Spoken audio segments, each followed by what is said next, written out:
everybody. Welcome to another exciting edition of Going Direct, the Panini Podcast. I'm Tracy Hackler. Scotty P. Scotty P. And just to kind of reset the stage real quick, for those who don't know, Scotty and I are members of the marketing department here at Panini America. Yes. Going Direct was launched to kind of bring all of our people behind the scenes with us to see what happens on a regular basis here inside Panini HQ. So that's the genesis, the origin story behind Going Direct, Scott. Like Going Direct. We are going direct. Right. And we are direct. We are. And we're bringing people directly to us. Yes. And bringing our people directly to them. If it's all.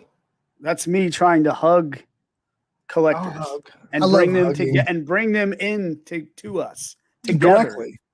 Directly. Yes. I directly am hugging them. Yes. And I've seen a few indirect hugs, and those are always awkward. So the direct hug is the best hug.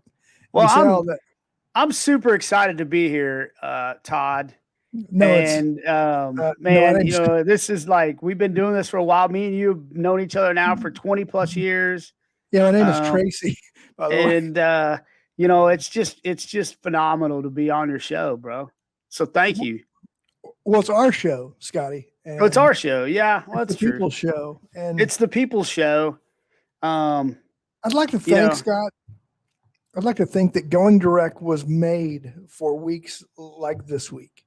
Yes. This is a special week. I mean, last week we were all we were a little tired recovering from the National. Yep. We went straight into Hall of Fame. Another exciting weekend for those that were following along at home. They called it twice the fun in 21 because they didn't have a Hall of Fame ceremony last year. So they ended up putting, there was probably 20 guys last year because of the 100th anniversary of football, and then another eight or so this year. So really good stuff. Peyton Manning's speech was hilarious, as we knew that it would be. We have a new class now, new Hall of Famers, and we get to look forward to another group of guys next year. But that was fun. Olympics came to an end. Yes. Man, what? And so we got football. We have football. We had football. We're going to have football every week now for the next 24, 25 some odd weeks, which is. And we'll have football on our phone. We will have it. I think if the Manning brothers taught us anything that's worth remembering, number one on the list is football on your phone. Football on your phone. They have 4 Super Bowl rings between them. Yeah, I know you do. Yeah. But this week in particular, Scotty, I'm going to quick rundown of all the things that are going on. So this product, I don't know if you've heard of it, National Treasures Basketball. I don't know if you were aware of that. You know it probably as Juggernaut. NT. That's how I know it. Yeah. NT, yes. That product release is this week. Depending on when you're watching this, it either releases today or it released earlier this week, depending on when you're listening to this episode number 8 of Going Direct, the Panini Podcast. Well, it also depends on when you listen to it again. Because I know a lot of our listeners probably, they can't get enough of us. So they probably listen to it 2 or 3 times. Yes. Mrs. Hackler, I know is a big listener. I was about to say my pops and and all my family. And every all time my Vikings fans up north. Every time they listen, they come away more disappointed in what I've become. Yeah, there's no question. So my apologies. So there's no question. I ran into my dad the other day, and he's already watched all the episodes, and he just said he didn't raise me this way. He thought he did better. Well, Rich deserves better, Scott. So anyway, National Treasure Basketball is huge release day, release Juggernaut, as you called it. It'll be good hot. Insert name. I don't know. We should use that. It'll be ripped for weeks until it's all gone, probably. Yes. So that's always fun time. But then later in the week, not to be outdone, 2021 Prizm Baseball and 2021 Immaculate Collegiate Football both hit. Yes. So it's a busy release week at Panini America HQ. And if you're watching this show later, Scotty, so this is like a tease, I think they say in the business. Like late at night? Well, like late, if you're watching this same episode later in the episode, regardless of what time of day you're watching. Oh, what time? Okay, yeah, got you. I'm following. We have hard-hitting, obviously, interviews with product development director David Porter, who has worked on, he's worked on every National Treasures product ever made. Yeah. So he had some good insight on NT basketball. And then also, not to be outdone by David Porter, Phil Lindenbaum. I know what you're saying. Who? I really don't know him either. Yeah. But he's the guy that looks like the Philadelphia Flyers mascot, right? Yeah. Yes. One of the great things about Phil, and we love Phil, but who? Phil, exactly. If you go back, I'll have to tune in to see who he is. Yeah, you'll recognize him when you see him, Scotty, I'm sure. Okay. But if you go back to product development, there are all these printouts of Phil. He's like Chucky in some of them. He's like Carrot Top, I think, in some of them. He's a redheaded gentleman, newly married, by the way. But anyway, he has worked on a lot of things here. But he worked on Immaculate Collegiate Football with Ben and that crew, and he had a lot of great things to say about Immaculate Collegiate Football. So yes, those are new releases that are physical, Scotty. But were you aware of this NFT product that launched its history-making voyage? Is record-breaking, ground-breaking. Yeah. I think. Probably both. I mean, I think it probably did break some records. I think it did. And I'm aware of it. I have a whole email inbox to prove it that I'm aware of it. There was real-time updates on the launch of 2021 Select UFC NFT blockchain packs that are all gone for the first wave, by the way. They're all gone. The base packs, the global icons insert packs, and the tie-dye parallel packs, all gone. Yes, all gone. And that was riveting to watch. And just to pull the curtain back a little bit, the Scotty's reference to a full inbox is not that's not exaggeration. That there were emails, almost minute-to-minute update emails going back and forth between us and I'm our still comrades getting at the UFC. And it's over, and everything's sold out. So yeah, that was crazy. Like it was wild. It was like you said, it was fun to watch and fun to see. When you have a new launch like that we hadn't done before. I mean, obviously, UFC NFTs are something new for us, and that was cool to watch and great feedback. Can't wait to do it again. Yeah, that was it was really exciting, and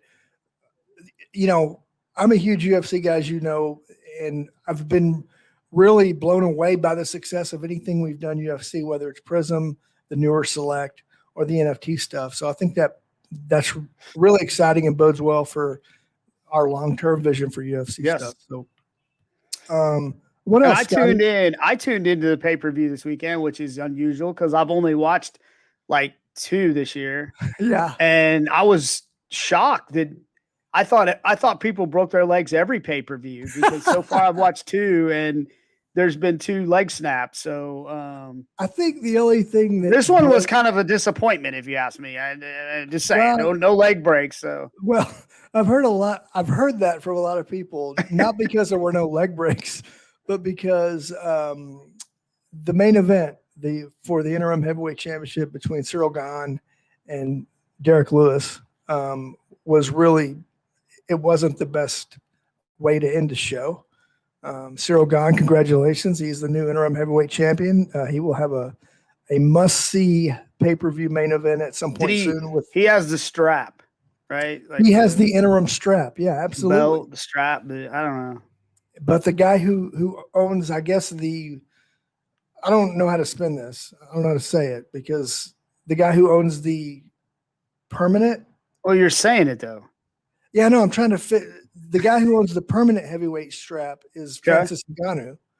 But I guess he wasn't going to be ready to fight in time, so they had the interim bout. So now the unifying bout will happen between Francis Ngannou and Cyril Gane, and it's going to be crazy. So I'll just watch. stay tuned. Well, yes, I know you will. Will somebody break their leg? I'm just asking. Well, I mean, it's always a possibility, Scotty. You're more than welcome once again to come over to the Hackler house. And watch thank you. I thank you. I appreciate that. Yeah, well, you have an. I hadn't seen you in a while, so I mean, it'd be cool to get back together and see you. Well, I saw you just a few minutes ago. We shared office. I don't know if, did you forget or? Well, I literally just saw you. It's been busy. No, it has.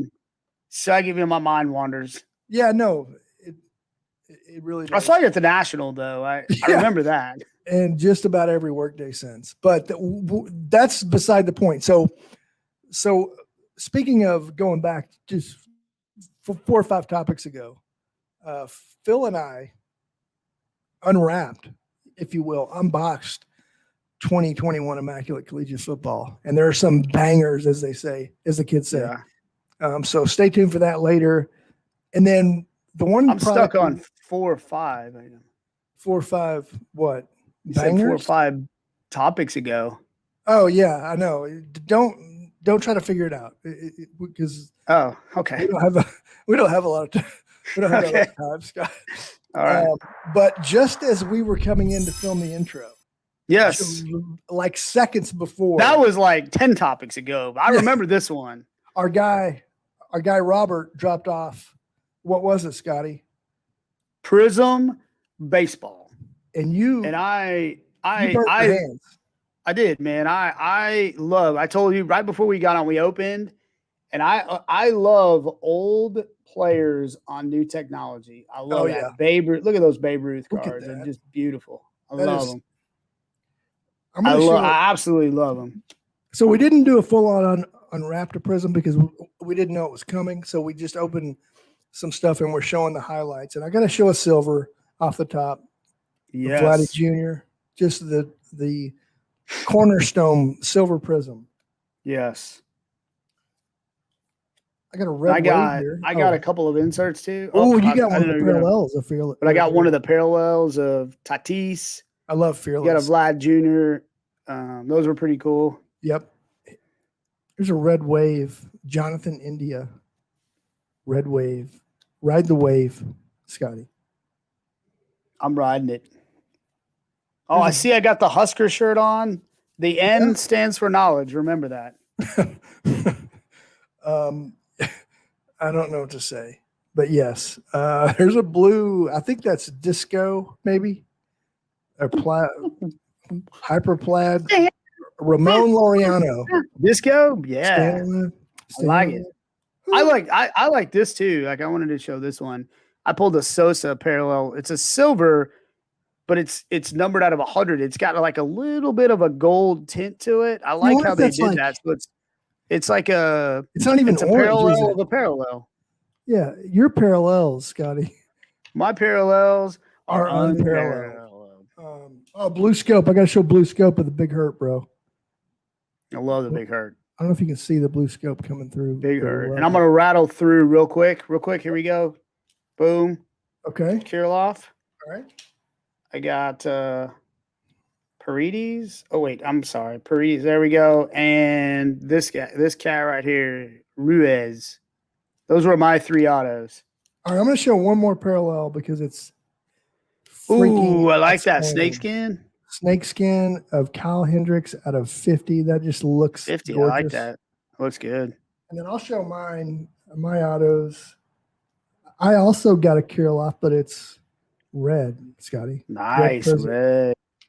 And then who is this? Oh, of course, Tucker Davidson. And then finally, my last auto, Adonis Medina. Nice. And one more thing, Scotty, that I'd be completely remiss if I didn't mention it. So we're opening Prizm Baseball. Back in November of 2019, we had a guy who has many Prizm baseball cards. Blue Jays pitcher, Alek Monoah, came to the office Okay. It might have been in this very room I'm in now. And he got the tour, but he opened some Prizm Draft Baseball that day trying to find his own card, and he found his own card. Whoa. And that's important because later in this episode, the world premiere unveiling of that interview with Alek Monoah is coming. Wow. I can't wait. The show, Well, I'll tell you Scotty. what, Terry, No, let's get the show on the road. It's Tracy. It's still always Tracy. Let's get this episode going. Yeah. I can't wait. It's going to be number 8. It's great to be 8. It's great to be 8. Enjoy the show. Thanks for watching. We love you. And we'll see you next week.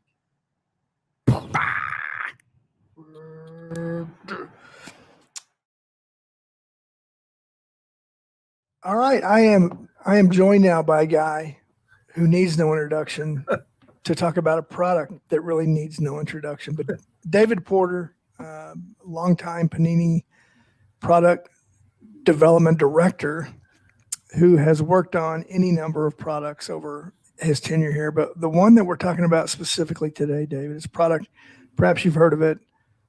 There's a little bit of buzz in the industry about some National Treasures basketball. Hi, Tracy. How are you? I'm doing well. I've heard of the program. I've seen some of the cards are pretty neat in it. Some of them are my favorites. No, seriously, once again, very excited to always release National Treasures. It's one of the hallmarks of our season every year, and we know that some of the most important cards that we'll do all year are located in those boxes. We don't stray from the normal recipe very much at all. When we build National Treasures, we stick to what we always have and people have come to expect, and it's been very, very successful for us, and we're always very pleased with the way the products turn out. Every year is a little bit different, and the rookie cards are so impactful in National Treasures and play such a key important role, and really this year's no different. And we're very excited to have all the LaMelo Ball autographs live in this year's program, which is a huge win. And we have LaMelo working hard on getting caught up and getting all of his stuff signed, but they are certainly live in National Treasures, and we were very happy for that. We know those will be some of the most key cards that we produce all year long, and you combine those with the Anthony Edwards and the James Wisemans and the Tyrese Halliburtons and all the other rookies. It doesn't really matter even really which rookie. All the rookies are so popular in that set that it's just a fun thing to bring together and put together. So, yeah, you're absolutely right. Getting LaMelo kind of back in the mix in terms of signing was huge. To your point, you also mentioned he's trying to get caught up on the things he's missed so far, and Sure. I think that process will continue.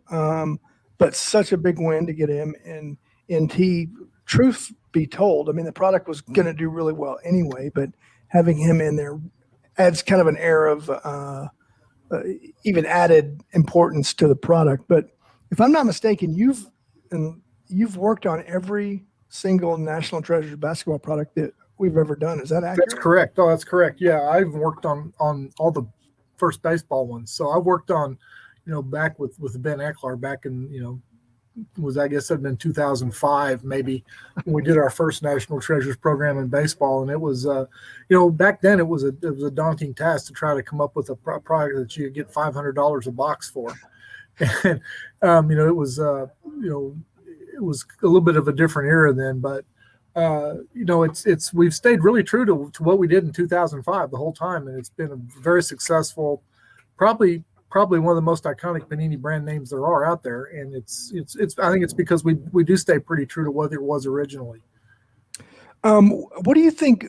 What do you think resonates so loudly with collectors that you really haven't had to change the recipe? I mean, you mentioned it.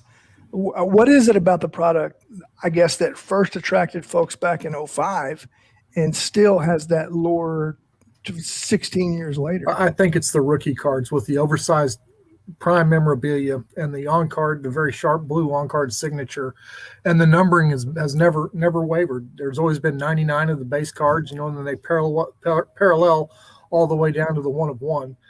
National Treasures basketball is also the first place that you can find signed logo men cards. So, I mean, that's kind of a staple for it that people look forward to every year. we really build around that every year when we start the program. We know that's going to be the key to what we do, and we know that there's a huge demand for those, and that's one thing that we'll always protect is that serial numbering, and you'll always see the oversized prime patches in those cards. I think that's where it starts, and then the fact that you do always find the first logo mint autographs of the year there, and you'll find a lot of the first just logo mint cards too that aren't autographed in the set. Mm-hmm. And there's just big cards that pop out of it all throughout the whole run. Speaking of big cards popping out, so maybe early in National Treasure's existence, if you got lucky, you pulled an RPA that could equal a car payment or a house payment. Okay? Maybe paid for your box. Right, maybe paid for your box. Now you have the chance to pull cards in this current climate that we're in, this marketplace, that can buy a car or even a house in some cases. So what goes through you watch that evolution? We have watched it, and we've been it's kind of amazing that and I think the combination of the scarcity of the card with the components of the card, with the prime memorabilia and the on-card autograph, coupled with just the demand that's in the marketplace now, creates and drives pricing that those demand. It's amazing to look at. I know we go out and we look at the cards before we pack them out, and you'll see a tray of National Treasures rookie cards, and you're going, man, I could buy a whole subdivision of houses with that tray. And it just doesn't, it's just like, wow, that doesn't even make sense. But it is what it is, and it's fun to watch the collectors and the prospectors track and chase those cards, and they have charts and graphs of when they were pulled and what they came out of and where they were found, and what card numbers are still available in the run. All that is great for the hobby and great content to watch. And we do pay attention to all of that. It's the other thing I'll say about National Treasures is we're always very careful with the collation to make sure those get spread out and they're not the runner in one place or one section. We try to get it collated to where everybody has an equal chance to pull those. This is the first year too in National Treasures. The one thing that we did kind of tweak, we've added the crossover autographs that have been so successful in football to this year's basketball. So we're very anxious to see how those do too. We think collectors will like those a lot. Yeah, that's one of my favorite aspects of the product, and I'm glad you mentioned those. I was going to ask you, of all the things, and perhaps one thing that's changed over the years with National Treasures, the RPAs, you do get more parallels, different horizontal versus vertical, and other types. What is your favorite aspect of this year's release?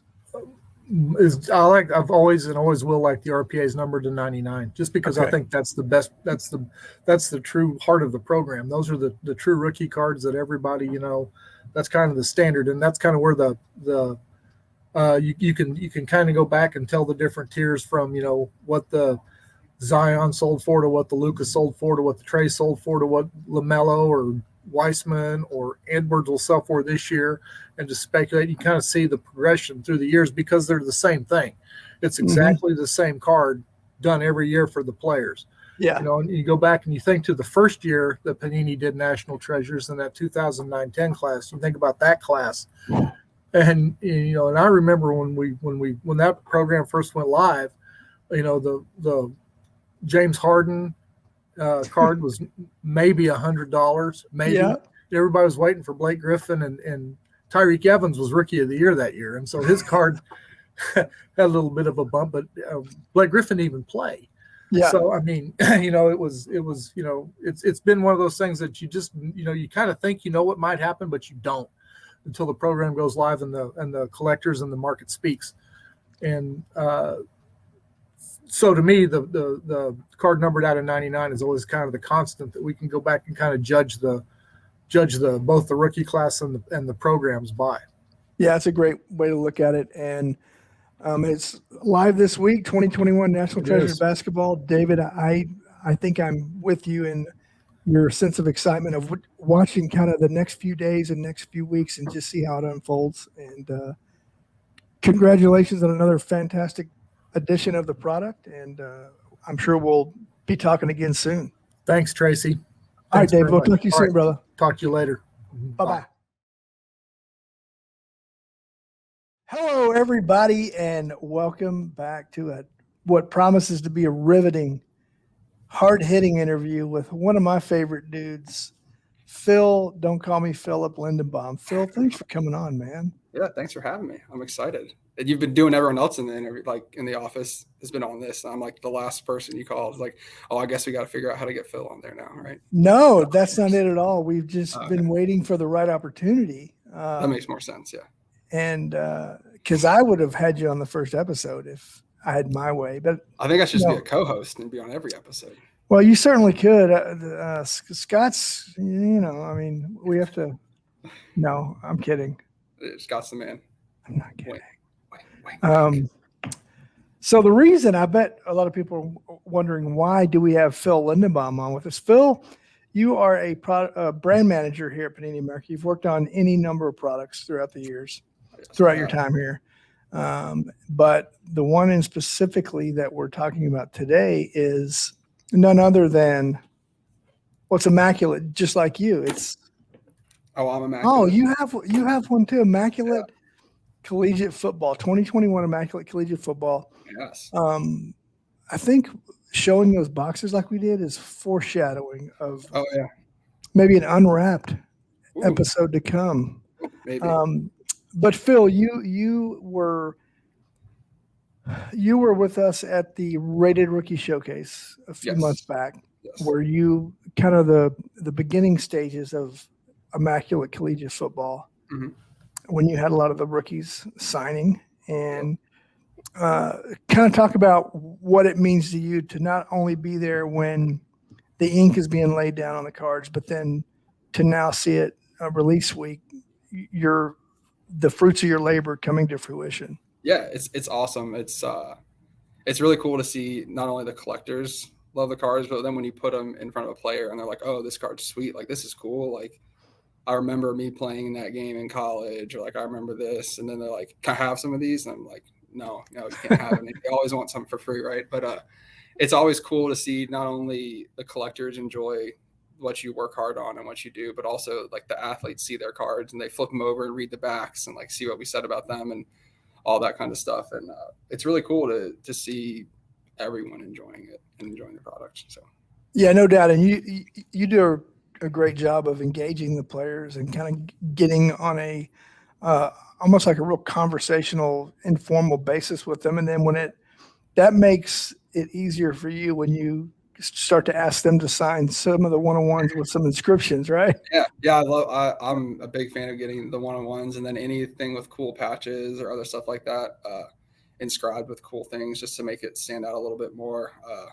Sometimes they're not always willing. They don't want to because they're just sitting there signing and they're in the groove. But if you are conversating with them and just talking normally to them, be like, hey, do you mind throwing this on there? And they're like, yeah, sure, no problem. And like, they're just people too. They might be superstar athletes, but in the end of the day, they're just normal people. Like, well, not like you, Tracy. You're not normal. You're extraordinary, but they're normal people like the rest of us. I'm subhuman. But yeah, you're right. They are. And a lot of them are 21, 22, 23 years old. Yeah, they're children. They're children. Right. They're blown away by what they're looking at. And just, I think we tend to lose sight of that part of the whole business is that these guys are just kids and having the time of their lives. But you've sat with many a player. You've asked many a player to sign an inscription. What player have you enjoyed sitting with the most? Oh, Tracy, you know the answer to this. Yeah, I mean, I think I do, but I want to.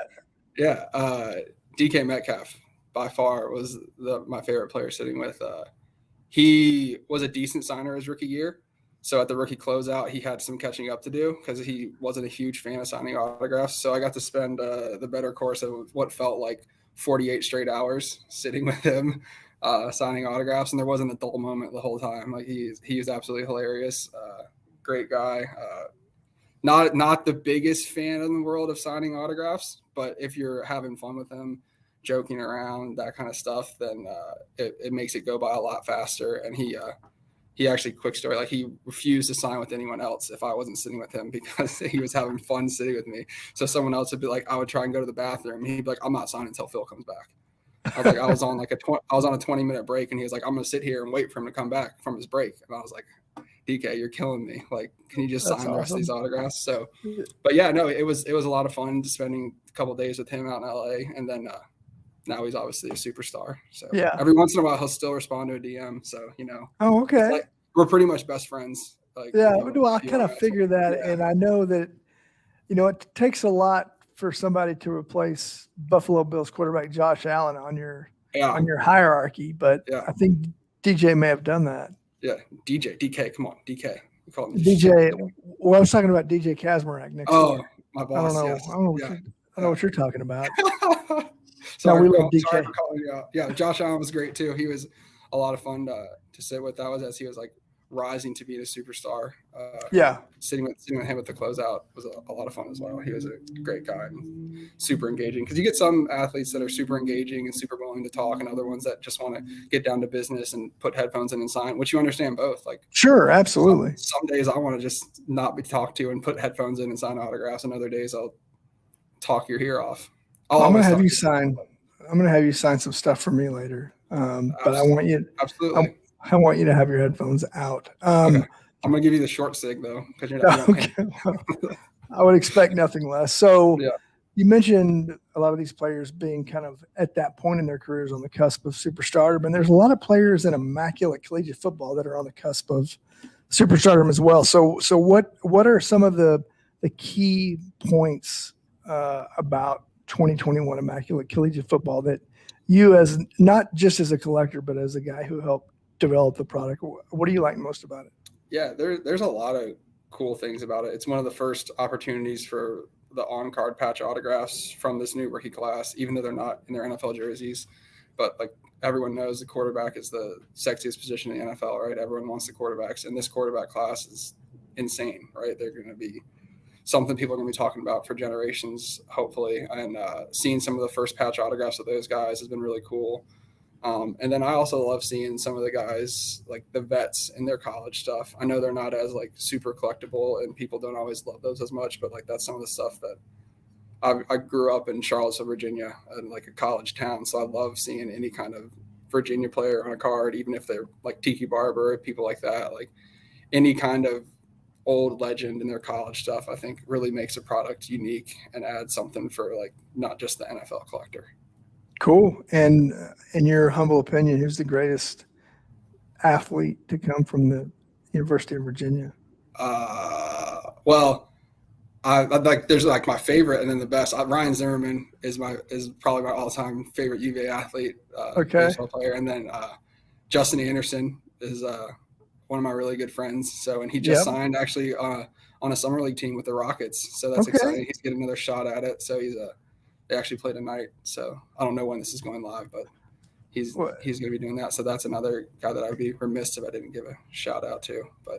But so are one of those guys the best, or those are just two of your favorites? Those are two of the best, like as opposed to like athlete at UVA. In your opinion, yeah. Well, Ralph Sampson was before my era, but I mean he's arguably the most dominant college basketball player of all time. I know DJ in the office next door would argue for his NC State guy to be better than Ralph Sampson all time, but college, as far as college players, he absolutely dominant. And then you always have like Chris Long was awesome at Virginia. That was like peak Phil in high school, middle school. I was obsessed with Chris Long. I thought he was the coolest thing in the world. He still is the coolest guy in the world, right? But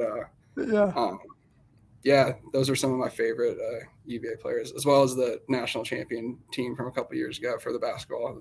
The Kyle guy, Ty Jerome, DeAndre Hunter, those guys. Yep. Love it. Those guys have a special place in the Virginia history as well. So of all of the colleges, schools represented in 2021 Immaculate Collegiate Football, I mean, there's often debate internally about which program has the most prestige or most collector appeal. In your opinion, Immaculate Collegiate Football, what program is the best program in the set in terms of being a collectible? I mean, you can't go wrong when you say Alabama. I mean, they constantly have from the wide receivers to Mac Jones to everyone in between. And then obviously Clemson has an A-level running back and hopefully a generational quarterback in there. Those are two great schools. Ohio State's always really collectible, and they've got people in there obviously as well, Justin Fields and guys like that. So the big schools, the colleges that dominate on every Saturday are the same ones that are going to dominate the NFL draft and also dominate our products as well.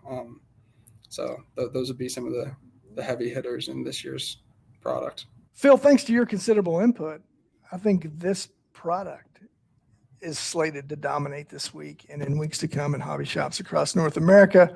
2021 Immaculate Collegiate Football. Phil, thanks for coming on. Thanks for your insight, and let's do it again soon. Absolutely. Thanks for having me. I look forward to it.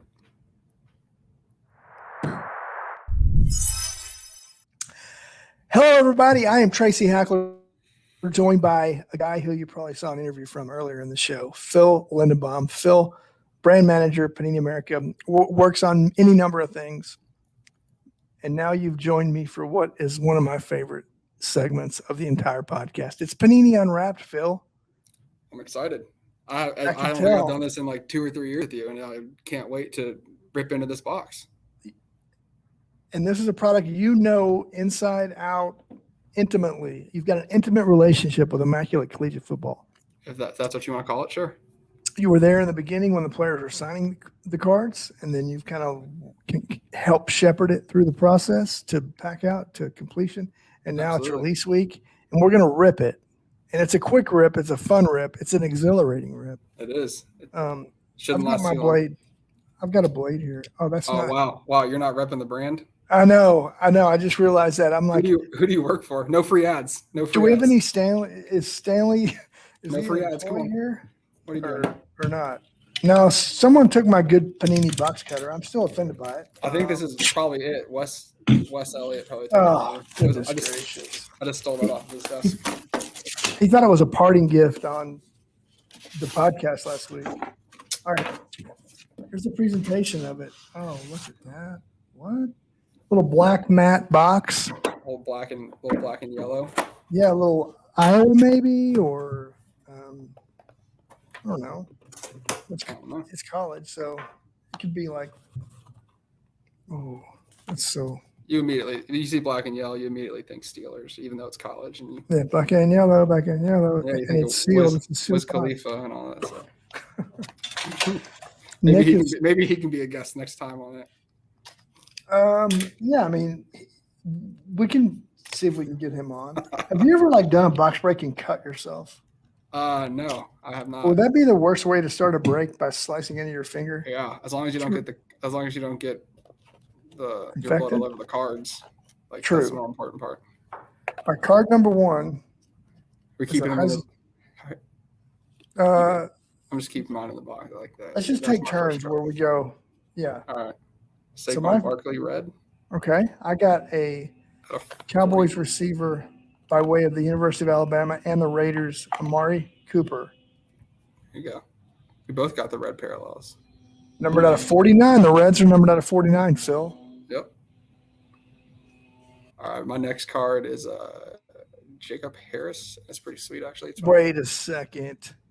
My second card is also Jacob Harris. Oh, dear. We planned. But it has a tacky feel to it. I bet you can guess what card it is. It's going to be a glove. Yes. There you go. I got a hat. You got a glove. We could put the whole uniform together. I got a hat. Just about. You can put everything. That's another great thing about Immaculate, too, is the breadth of memorabilia that you get. All right. Card 3. Introductions. Okay. I mean, we've already met, but that's sticker auto. Okay. Can you see it? There you go. A little glare. Sorry. That's okay. Oregon Duck. Card. What? This is my third card.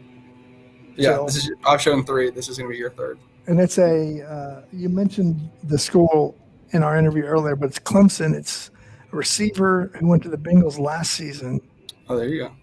And it's numbered to 5, buddy. Ooh, autograph. T. Higgins there we go. out of 5. Look how that's just sexy. That is beautiful. I don't mind telling you that. It's a great looking card. Then I got another thing I like is the dual on card stuff, which is what I just happened to pull from the Oklahoma State Cowboys. Chuba and Talon Wallace. Yeah. Very nice. From I've got one of those. I peeked. I cheated, Phil. 2 cards from now. I cheated and I moved this card up because the card I had next was good, so I moved it to the end. Oh, okay. I like the way you work. I cheated, so I didn't want to spoil the best card in the box. Okay. The 4th one. I'm with you. So my next card is an autograph of a quarterback from the state of Florida who is stayed in the state of Florida and will now learn under a guy named Tom Brady. His name is Kyle Trask. There you go. He's a great guy. I sat with him for a long time at the really good dude. Yeah. Rookie showcase, and he was a super nice guy. I think he's got a lot of potential. After maybe in 7-8 years when Tom Brady retires. Yeah. After he wins 5 more rings. Yeah. They were saying Tom Brady could have had 3 Hall of Fame careers. And if you go look at his numbers, it's pretty close to that. That's crazy. That's crazy. My next card is a jumbo patch autograph of Rashad Bateman. Okay. From Row the Boat. Row Minnesota, it. And their little saying there. The Golden Gophers? Yeah. I don't know how they get Row the Boat, but that's a PJ Fleck, their coach thing. That's one of his mantras. You know what state you're in right now, Phil? I'm in Texas. You know what they do in Texas, right? Do this or horns down. No, that's OU. That's a 15-yard penalty. Yeah, hook 'em horns, and the great Sam Ellinger on card auto. There you go. Hook 'em horns memorabilia awesome. piece. Really rooting for this kid. He's for he's sure. like a great dude, and that card is awesome. Definitely is. And then it's out of 25, 12 of 25, Phil. Perfect. And then my last card is one of the top QBs. Ooh. Yeah, got a nice sticker on there. Oh, nice. Trey Lance. So you can never have enough big time quarterbacks. We'll see if he gets to play it all this year. We'll see how all that goes, but he is looking good so far. Yes, he is. And my last card is also a dual signed on card. There we go. It's number 4 of 5. Uh-oh. And it has one of the top quarterbacks and one of the top running backs from this rookie class. And did you pull? I think you pulled. It's close. What? Mac That's Jones, so sweet. Najee Harris. There you go. That's special. It's the green. The green really pops off there. I don't know if you can see it. Najee Harris. My pick for Alabama being a good team in this product hit. On there. Best card of the box was a Alabama card. And spoiler alert on this part regarding Najee Harris is that later in this podcast, I think to end the podcast, we ask a lot of the rookies to pick 3 cards, and they keep one forever. They sell one for profit, and they put the 3rd one in the spokes of their bicycle. And you're going to want to stick around to find out who Najee Harris would put in the spokes of his bicycle. It's awesome. You can't put any Panini cards in there. No, because you ruin them. Yeah. Speaking of awesome, Phil, that was awesome. Thanks for having me. Your hard work on the product, and I look forward to seeing the success that it enjoys in the coming days and weeks. And I look forward to having you back on sometime soon. Absolutely. Thanks for having me, Tracy. Thank you, Phil.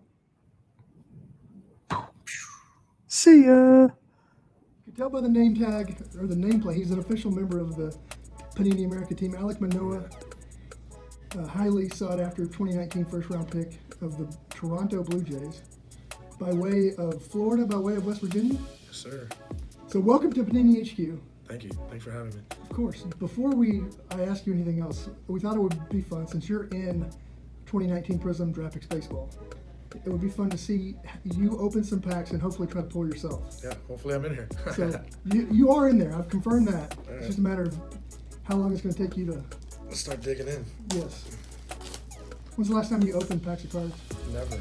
I was actually telling him that when I was younger, we would go to like the grocery store, like Publix and stuff, and we had baseball card vending machines. So I'm a little kid looking over, and they only show you the front card. You don't see the whole pack. So it's like, hey, I really need that Sammy Sosa card. You're risking, not getting a good card after Sammy. But you're getting But Sammy. but you're getting Sammy, exactly.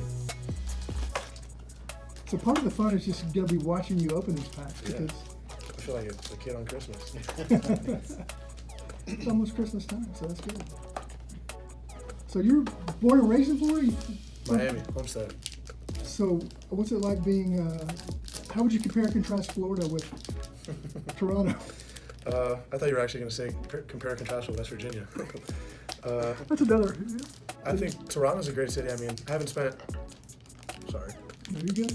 too much time there. I spent a few days, but people are a lot nicer, than Miami. Much more welcoming. And there's Cody Hose. And anything you see in there that you want to talk about, guys you played against, guys you made look bad at the plate? Well, it's hard to make this guy look bad. Oh, yeah. Did punch him out, though. I know he'll see that. Who's counting, right? Cameron. What about the weather difference, though? I mean, balmy Florida to cold Canada? I mean, have you been able to feel that difference yet? Well, pitching in Vancouver over the summer was one of the best atmospheres I've ever pitched in. The weather there was amazing. They say it rains there a lot, but I didn't see rain once. How long were you there? About a month and a half. That's where I finished after the draft. And you, I'm looking it up before you got here, obviously, but it said you fanned 27 batters in 17 innings.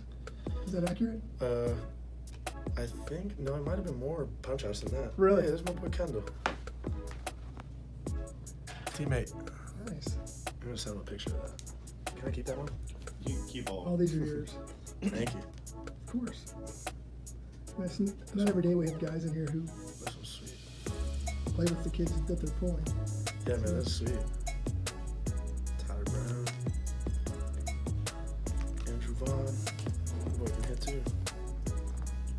There goes the nameplate. That's fine. That's right. Everyone knows you by now. There we go. Stop using the T. So you from Florida to West Virginia. Yep. Florida to West Virginia. How did you end up choosing West Virginia?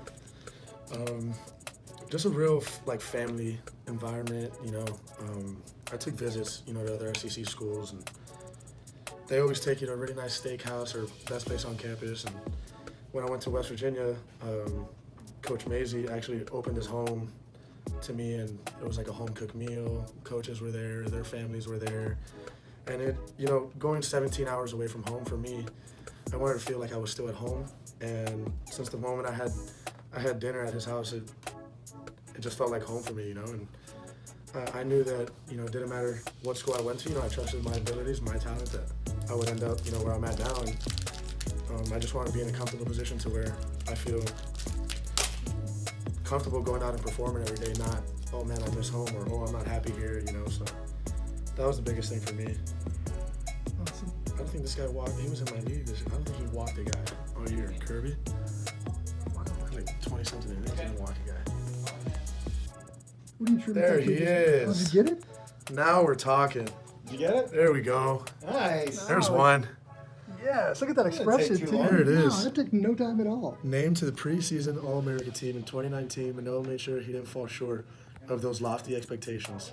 As a junior at West Virginia, the big right-hander won 9 games, tossed a pair of shutouts, held a 2.08 ERA, and ranked 6th in the nation by punching out, like your boy said, 144 batters. He's probably the one who put that in You there. probably did right. That's awesome. So what do you think about that card? I mean, have you ever pulled your own card from a pack of No, cards? that's amazing, man. Just the detail in it. That's a perfect picture for that too. Even the detail in the cleats, man. Nothing but the best for Alek Monoah, man. There we go. Get in on that. Do you remember that moment? Oh, you can bring a Texas Tech boy back in here. I was against them. What? And I know Josh Young's around here somewhere. We just pulled him. He's not gonna like me talking about that game either. What was going on in that moment? That moment's the bottom of the 8th. I think I gave up 2 infield singles all game to Gabe Holt, that dude's a headache. And Cameron Warren led off the 8th with a double. And they were hyped. It was a 2-0 ball game. They're like, all right, we finally going to get to this guy in the 8th inning. Somebody in the bullpen thought he was going to come in. He starts tossing down there. And then I punch out the next 3, and that was after I punched out the last guy in the 8th inning. And it was just, the place erupted. It was insane. So you don't remember much from that night? It was like, it's one of those moments where you go back and watch tape, but in the moment you just, you're just releasing all this emotion, you know? Well, I'm going to let you continue opening these packs, but the stuff we have is golden, so enjoy the packs. We wish you nothing but the best Yeah, thank you. in your Thank future. you guys. And thank you for stopping by Panini America HQ. Thank you guys for having me. 3 rookie cards from this class. Okay, and I want you have to keep one, sell one, and put one in the spokes of your bicycle. Who do you do? Oh, and I get to pick? Yeah. Oh, God. Okay. Keep one from this class. Yep. You can't do yourself, right? No. You can, absolutely. I don't want to do myself. No. Let's do keep one. I'll probably do one of my teammates. Robert Hainsey. It's my guy. So he went to Tampa Bay in the 3rd round. I'm keeping his card because he's going to play for 10 years plus, no doubt in my mind. He's also one of my best friends. And he's a sneaky player that's going to play for a long time, and he'll play any position on the O-line. So I'm keeping that card. Okay. What card am I selling? Any card from Clemson? Nah, I don't know. We had a great rivalry with them. Obviously got to beat them one time. Then they beat us when it mattered at the championship. You know, I met a lot of those guys, a lot of good guys, but man, good. I can't do anything Clemson, so I'll sell a Clemson card. I don't need to name any names. Okay. Put one in the spoke. You said in my bike? Yeah. Oh, I used to do that, man. That's awesome. Sheesh. I don't know. That's a good question. You know, you probably a quarterback that got drafted before me. You put them in there as a reminder, you know, like this is a reminder to just keep working and get better. This guy got picked before you did. So I don't need to name any names there. So maybe that's kind of boring, but that's someone I'd put in the spokes of my bike, you know, to make a loud noise, to always constantly remind me, you know, No, I love it. that guy got picked before me. So I have to plead the fifth on that one. Okay. All right. Fair enough. Ooh, that's a tough one. I think I'm gonna bet on myself, man. I will keep my own card. Love it. To get the most money right now, I'm sure Trevor Lawrence is probably. I'm not putting nobody in my fight. You're gonna keep them all in good shape, right? Yeah, man. I don't know if I can do that. I'd say the one I'm gonna keep forever, I would say Demetri Felton for UCLA. That's my dog right there. We built a great relationship over the times of this process. One that I would sell. Obviously, Trevor Lawrence, you know, it speaks for itself. Make a lot of money off him. Put it in my spokes. I would say, I'll say my card so I don't get comfortable. I love it. That's great. And we'll send you some extras of yours too, so you don't have to worry about it. That's all. We good then. That's awesome. Oh, shoot. I mean, I ain't gonna put nobody in my bike. I ain't gonna do anybody like that. But I'll probably just get like some of my homeboys, Harris Marshall, Tylen, and there's a bunch of other guys. Who else? I just say I get them too. I keep their cards. Them 2 good cards right there. I ain't gonna put them in my bike though. Which one do you sell? You have to sell one. They both receivers. They both good. So I don't know. That's tough. Only time can tell with that. I'm gonna probably keep Micah forever. You know, I would sell Pitt because, you know, obviously, you know, we're friendly. We train pre-draft process and everything like that, but I'm not gonna keep a tight end for personal reasons in my collection drawer. So, you know, and it'd sell for a lot, so I make some good money off of that. So I'd probably sell him just to mess with him. I'd probably throw away Najee just because I see him every single day.